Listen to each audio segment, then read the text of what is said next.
Back to கலி cricketer. நாளைக்கு ஒரு ரிவெஞ்ச் இருக்குங்க. ஆமாங்க, நாளைக்கு ஆர்சிபிக்கும் கேகேஆருக்கும் மேட்ச். என்ன ரிவெஞ்சுன்னு கேட்குறீங்களா? கேகேஆர்சிபி மேட்சை பற்றி சொல்லுங்க.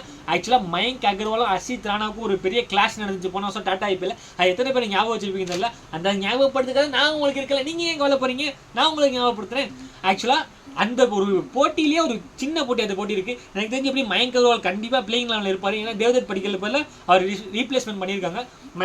கோலியும் சால்ட்டும் ஓப்பன் ஆனாலும் ஒன்றனாச்சும் மயங்க் அகர்வால் வர்றாரு. அவர் அந்த ஈகோ கண்டிப்பாக ஒரு பேட்டருக்கு ஹேட்டாக இருக்குங்க. அவர் எல்லாத்துக்கும் அந்த செலிப்ரேஷன் பண்ணுறாரு. பட் அங்கே ஸ்டார்டிங் பாயிண்ட் ஆரம்பிச்சது மயங்க் அகர்வால்கிட்ட தான் ஆரம்பிச்சாரு. அதனால் அவரும் ரிவெஞ்ச் எடுக்க காத்திருப்பாரு. நாளைக்கு பார்த்தீங்கன்னா ஆர்சிபி வர்சஸ் கேகேஆர் மேட்ச் இருக்குது. ஆர்சிபி பிளேயிங் லெவன் யார் யாராக இருப்பாங்க நான் நினைக்கிறேன்னா Salt, Kohli, Mayank Agarwal, Rajat Patidar, Jitesh Sharma, Krunal Pandya, Tim David, Hazlewood, Bhuvneshwar Kumar, Suyash Sharma, Yash Dayal இருப்பான்னு நினைக்கிறேன். ஹேசல்வுட் வந்துட்டாங்கன்னு சொல்லி சொல்கிறாங்க. அது எந்த அளவு உண்மைன்னு தெரியல. அதே மாதிரி கேகேஆர் அவங்க வந்து ஸ்ட்ராங்கான ஸ்குவாடா. அவங்களுக்கு பார்த்தீங்கன்னா ரிமைனிங் வந்து ரெண்டு மேட்ச் இருக்குது. சாரி, அந்த 2 மேட்ச் ஜெயிச்சாலுமே அவங்க 5 பாயிண்ட் தான் போக முடியும்.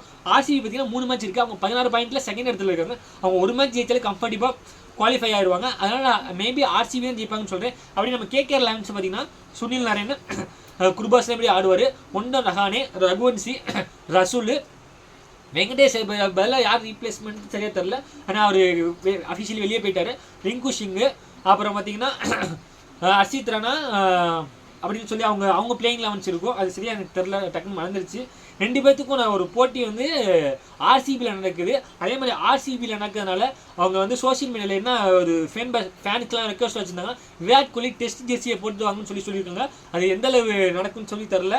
அது வந்து ஒரு லெஜெண்டு, அவருக்கு ஃபேர்வெல் நம்மளுக்கு எப்படியாச்சும் கொடுத்தே ஆகணும், அது இதன் மூலியமாக இருக்கணும்னு சொல்லி சொன்னாங்க. அது நாளைக்கு மேட்ச் பார்த்தா தான் தெரியும். என்னை பொறுத்தவரை ஆர்சிபி தான் கண்டிப்பாக ஜெயிப்பாங்க. நான் வந்து இத்தனை பர்சன்டேஜ் ஆர்சிபி ஜெயிப்பாங்க, இத்தனை பர்சன்டேஜ் கேகேஆர் ஜெயிப்பாங்க. ஒரு குத்துமைப்பாக அடிக்கிறது தான். எனக்கு என்னமோ ஆர்சிபி ஜெயிக்கணும்னு தோணுது. உங்களுக்கு யார் ஜெயிப்பாங்கன்னு சொல்லி கமெண்ட் பண்ணுங்கள். ஏன்னா கேகேஆருக்கு மஸ்ட் வின் மேட்ச் தான். ஏன்னா அவங்க 11 பாயிண்டில் இருக்காங்க. நாளைக்கு ஜெயிச்சா 13, இன்னொரு மேட்ச் ஜெயிச்சா 15 பாயிண்ட் குவாலிஃபை ஆகிறதுக்கான வாய்ப்பு இருக்கும். பட் ஆர்சிபிக்கு அப்படி கிடையாது. ஏன்னா அவங்க ஒரு நல்ல வின்னிங் மூமெண்ட்டில் இருக்காங்க. அது இல்லாமல் அவங்க டெத்து பவுலிங்கில் வந்து நறுக்குன்னு இருக்குது. இப்போ புவனேஸ்வர் குமார் ஆகட்டும், ஹேசல்வுட் ஆகட்டும், இல்லை லுங்கிகிடியாக இருக்கட்டும், சுயாஷ் சர்மாவும் டெத்தில் போகிறாரு. அவரையும் ஒரு ஸ்பின்னர் வந்து டெத்தில் போட்டு பார்க்கலாம், வேறு லெவலில் இருக்குது. அதே மாதிரி ஃபினிஷர்ஸும் நம்ம செப்பாடாக இருக்கட்டும், டிம் டேவிட்டாக இருக்கட்டும், ஸ்டார்டிங் சொல்லவே தேவையே இல்லை, கிங் கோலி இருக்கார். இந்த மாதிரி ஒரு ஃபார்மில் வந்து எக்கச்சக்கமான பேர் ஆர்சிபியில் இருக்காங்க. கேகேஆரில் யார் ஃபார்மில் இருக்கான்னு பார்த்தீங்கன்னா குர்பாஸும் அந்த அளவுக்கு இல்லை, ரஹானேக்கு அந்த அளவுக்கு நரேனுக்கு அந்த அளவுக்கு படலை. பட் ரஹானே மட்டும் தான் நல்லா ஆடிக்கிட்டு இருக்காரு. மற்றபடி பார்த்தீங்கன்னா ரகுவன்சி இருக்காரு, அவர் ஸ்டாண்டர்டாக ஆடுறாரு. பட் 30+ தான் அடிக்கிறாரு.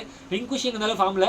ஆண்ட்ரூ ரசல் வந்திருக்காரு ஃபார்மில். கடந்த 2 மேட்சாக தான் வந்து ஃபார்மில் வந்திருக்காரு. ஏன்னா அவங்க ப்ரொமோஷன் பண்ணாங்க, நம்பர் 5 போய் ஆடுங்க, நம்ம ஆட வைப்போம், வெங்கடேஸ்வரை உட்கார வைப்போம்னு சொல்லி அந்த ஃபார்ம் வந்து நல்லா போயிட்டுருக்கு. அதனால ஆண்ட்ரூ ரசல் வந்து 5 வருவார். இது மற்றபடி பவுலிங்கில் பார்த்தீங்கன்னா வைபவ் ஆரோராவும், ஹர்ஷித் ராணா, வருண் சக்கரவர்த்திலாம் இருக்காங்க. பட் என்னை பொறுத்தளவுக்கு ஆர்சிபி தான் ஜெயிப்பாங்கன்னு நான் நினைக்கிறேன். நீங்கள் யார் ஜெயிப்பாங்கன்னு சொல்லி கமெண்ட் பண்ணுங்கள். இந்த வீடியோ பிடிச்சா லைக் பண்ணுங்கள். ஐபிஎல் பார்க்க உங்கள் ஃபேன்ஸ் ஷேர் பண்ணுங்கள். மறக்காம நம்ம சேனலை சப்ஸ்கிரைப் பண்ணுங்கள். அதை மட்டும் பண்ண மாட்டேங்கிறீங்களா? Thank you guys.